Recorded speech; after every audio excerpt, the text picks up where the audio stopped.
Okay, guys, we're going to do chapter 11, advertising. This will be my second take on it because the video did not get done correctly. Hopefully this one works.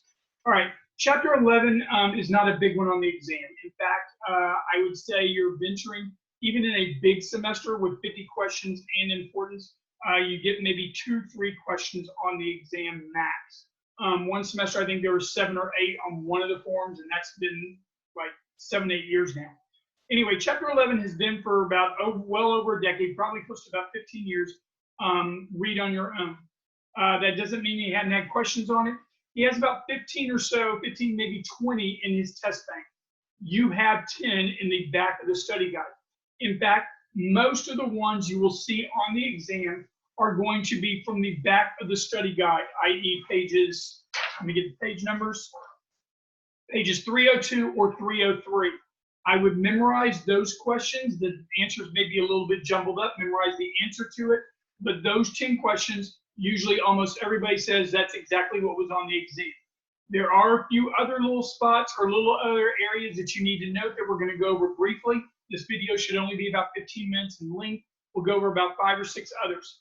In your orange packet, you have the back 3 or 4 pages is chapter 11. I don't think there's much you need to do from here. You can read over the FTC and advertising page that I have of just general information. The 30 questions are old. I don't think they're really that valuable. In fact, I wouldn't spend my time reading them at all. There are 8 questions on the very last page. If you've ripped off that page for the business entities and the labor law chart, those 2 charts, which 209 said was very big on their exam, that page was the biggest importance for them on their exam 3. But there is about 8 questions called More FTC and Advertising in the back of the orange packet.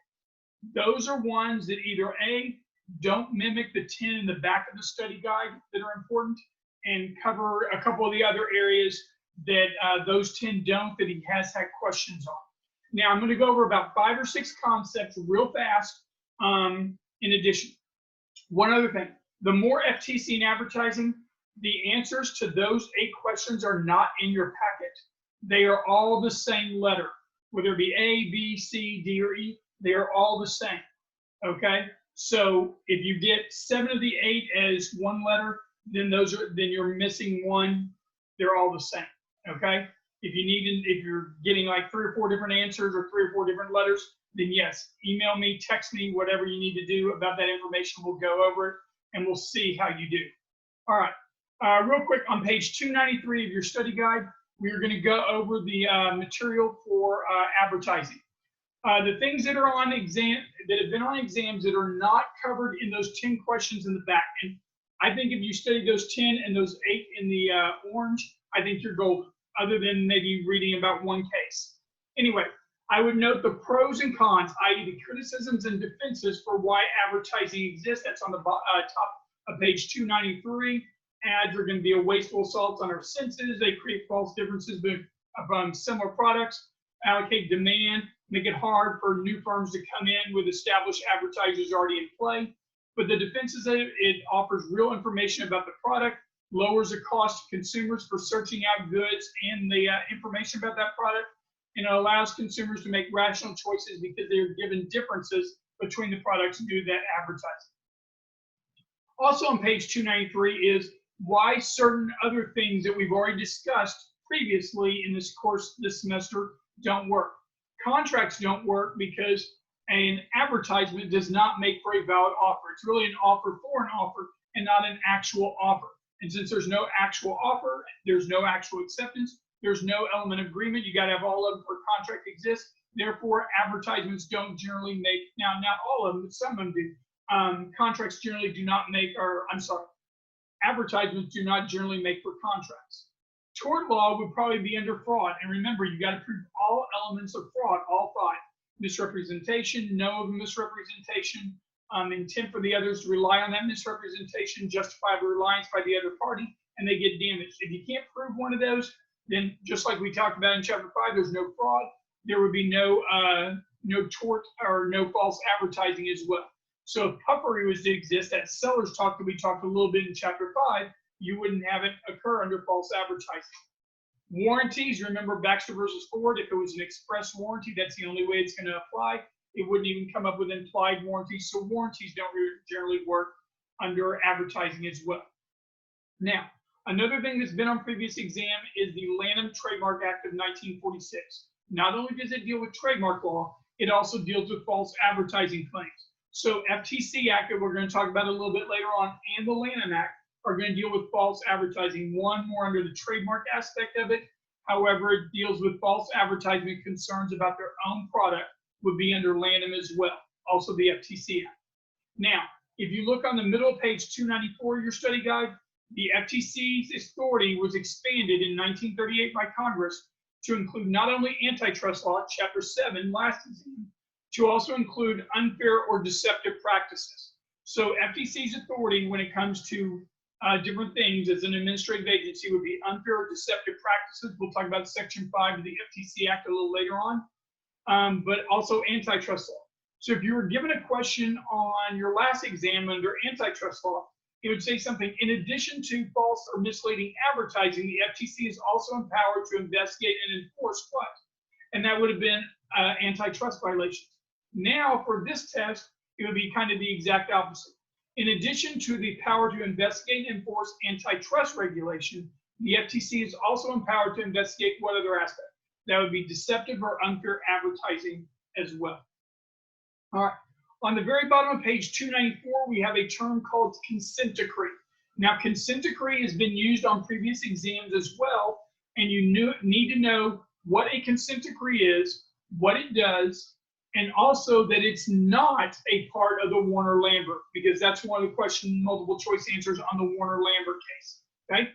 A consent decree is similar to a contract in which the FTC and whatever targeted company they go after for false or misleading advertising, usually done informally at first, once they get more formalized, they're gonna enter into a consent decree. And that's where the FTC enters into with a targeted company, a decree, basically a contract, saying that the company will redress injured consumers, they will pay penalties, and they may be prohibited from doing certain practices like cigarette companies can no longer do outdoor billboard advertising. They can't be a sponsorship of professional sports and stuff like that. That's a prohibiting certain practices from being done. Those would all be things under a consent decree. But, and one of the things not in your study guide, but it might be in the book or was in the old one, is you do not have to admit wrongdoing. So the FTC is going to get them to pay for penalties, it's redress injured consumers, prohibit them from doing certain practices, but they don't have to admit wrongdoing. If you think about with the tobacco industry, you don't have to say that ours are cancer-causing cigarettes, because then they would have liability for all sorts of stuff: assault, battery, infliction of mental distress, everything. Okay. On page 295 of your study guide, if the FTC wants to sue you for whatever, i.e. an injunction to stop you from doing an action before causing irreparable harm, they are going to go to a district court, U.S. district court. Whereas if you want to appeal a remedy or a violation by the FTC, remember FTC is an administrative agency, they are prosecutor and judge from Chapter 6. Okay, you will go to the Court of Appeals, i.e. the circuit court in the federal system. FTC would sue you in district court, you would appeal to the circuit courts, just to give you a heads up there. Now on page 295, the one portion of the book that you might want to read over is the Warner-Lambert Listerine case. Now, STP, Dones, Exxon, Volvo are all examples of using the exact same situation as Warner-Lambert. In this case, FTC versus Warner-Lambert, Warner-Lambert created Listerine, and they had an advertising campaign that says it cures the common cold. Well, it didn't cure the common cold. It cured symptoms maybe related to the common cold, but not the cold itself. It'd be similar right now saying something about Listerine kills coronavirus. Well, maybe it kills a symptom-associated coronavirus, but doesn't kill coronavirus. There'd be a mad stock on getting that Listerine at the stores. Okay, so Listerine was misleading in their advertisements because it would not kill the common cold; it would just kill symptoms associated to it. So not only did they have to stop doing what they were doing about advertising, They were also told by the FTC that they have to use corrective advertising. And this is what STP, Exxon, Volvo, and Dones all had to do as well. And the reason I say those is he might give you those names of those businesses as well, in addition to Listerine. Warner Lambert was told not only do you have to stop what you're doing, cease and desist, but you must use future advertising dollars to go back and correct your misleading advertising that you made before. So now you have to spend millions of dollars to go back and say, we were wrong. It doesn't cure the common cold. It cures symptoms associated to the common cold and rectify the situation they made with their misleading advertising. About a decade ago, you had the Yaz had to go back and do this as well, if you remember these ads from way back. All right. On page 296, you have at the very top the definition of deceptive. I would note that definition of deceptive is a representation, omission, or practice that's likely to mislead a reasonable consumer and result in material harm to that consumer. That's almost the exact definition or the exact thing, the first element of fraud, if you think about it. Deceptive, omission, or practice. Representation, omission, or practice. We already talked about that. It would be deceptive. Now, in terms of deceptive, that would be under unfair and deceptive advertising under the Section 5 of the FTC Act, which we'll get to a little bit later on as well. There's two types of deception: deceptive price advertising and deceptive quality claims. Deceptive quality claims is you're just making you're making a claim about what your product can do, and it's being deceiving to the average consumer. Deceptive price advertising is where you charge different prices or make it more attractive than it really is and stuff like that.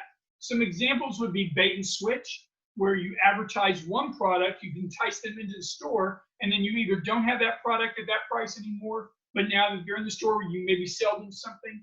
That would be a bait and switch. Bait, you advertise a low product to get the people in the store, and then you switch it out for an alternative product. So say I was a company, and I had product A, and I made a big campaign that A is on sale for this price. Everybody who loves product A is like, hell yeah, I'm going to the store. So they get there, you say, I'm sorry, we don't have product A anymore at that price, or we don't have, supplies were limited, we only have one per sale. But we have product B. Product B is just as good as A. You know it's just as good as A. Now that you're at the store, they don't have A, you might as well get B. But B is $100 more. You've been enticed to get in the store. You've been switched the product. Even though it's just as good a quality product, you're now paying $100 more than you expected to when you went to the store itself. Bait and switch. Or they have product C. Product C is at the exact same price you were willing to pay for product A, but C is not near as good as A. So now you're not getting as good a quality product, but you're paying the same low prices you were expected to pay. So think about it this way. You come in the store, you're going to get product A for $100. You get there, no more product A. You either can get B for $175, $200, just as good as A, but now you're spending more money, or you can get product C at $100, just like you were willing to spend, but it's not near as good as A. You've been baited and switched, okay? Buy one, get one free. Those are all probably going to be legal. Buy one, get one half off. Those are going to be primarily legal as well, unless, of course, you charge more. So say the original price is $50, and you bump it up to $60 and then say buy one, get one half off. Well, think about it. You have a $50 product that if you bought two of them, you'd spend $100 total for both of them, correct? Here, you pay $60 for one, $30 for the other. So you only spend $90. So you're getting a deal. You're getting $10 off. However, you may not have wanted to buy the second one, but it was only $30. And that's not bad. Well, here's the thing. You're telling everybody that even though you're going to save $10 by buying two, you might not have bought two. You only probably bought one. So now instead of spending $50, which you originally would have bought, you're now spending $90 for two, where you don't need to. You only wanted one because you were enticed to buy the second one at a discounted rate. And the manufacturer is telling you, hey, this product is valued at $60, when in reality, they just jumped up the price. It should have been only valued at $50. So you're thinking you're getting even a better deal than you really are, when it's normally, yes, you're getting a deal on that second product, but it would have been only worth $50. So you should have gotten half off $25 instead. Okay, so note that. Deceptive quality claims, Eskimo Pie Sugar Freedom would be excellent example. That was in this old study guide. I think it's in the book, but I wouldn't read over the book at all. Okay. Then you have some examples as well. On page 297 of your study guide, it talks about the FTC Act. The FTC Act, Section 5, deals with unfair and deceptive pricing. Now, we're mainly going to be only concerned about deceptive. And think about it this way. Deceptive is always going to be unfair. Deceptive is a sub-element of unfair. Unfair does not have to be deceptive. So if you're given a storyline and the answer is deceptive advertising, it is also going to be unfair advertising. But it doesn't have to be, it can be unfair and not deceptive. And the analogy I tend to make on this is a nickel is a coin, but a coin isn't necessarily a nickel. A nickel is always a coin.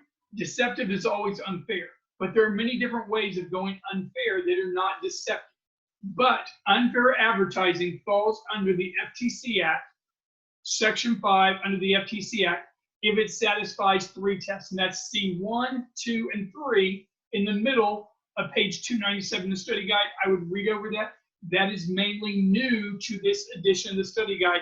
It's included, so I would note if he gives a new question, adds a question, that's something that has been added to. It used to be just quick three set test, and didn't give you much more information previously. The last 2 things that you need to know are the FTC Improvement Acts of 1980, and that dealt with the Joe Camel ads. FTC Act of 1980 on page 298 of your study guide, and how that dealt with the Joe Camel ads for cigarettes and dangers of tobacco. Okay, and corrective advertising there on stopping smoking. All right, once again, chapter 11 is not a big one. In fact, if you don't study it, you're probably going to be okay because you can guess. If you're going to study, memorize the 10 answers and questions on page 302, 303, and then do the 8 questions in the orange packet, that very second to last page, more FTC advertising. Try to see if you can get them all. All the answers are the same letter. If you don't know, see if you can give me a call and I'll let you know what the answer is. Okay? That should be it for chapter 11. It's not a big chapter. If you don't have any questions, I wouldn't be shocked. The one thing that you need to know, and I think I talked about this briefly, is the 209 people said this back page with the business entities and the chart on the 4 major acts that we went over in the other videos was the most important thing they said on their exam by far. So hopefully that will help you as well. Note that. Always know the formal and informal name of the 4 major acts. I think that's the most important. But you have all this stuff right here in pages 302, 303 for chapter 11. If you have any questions, call me, text me, and we're good to go.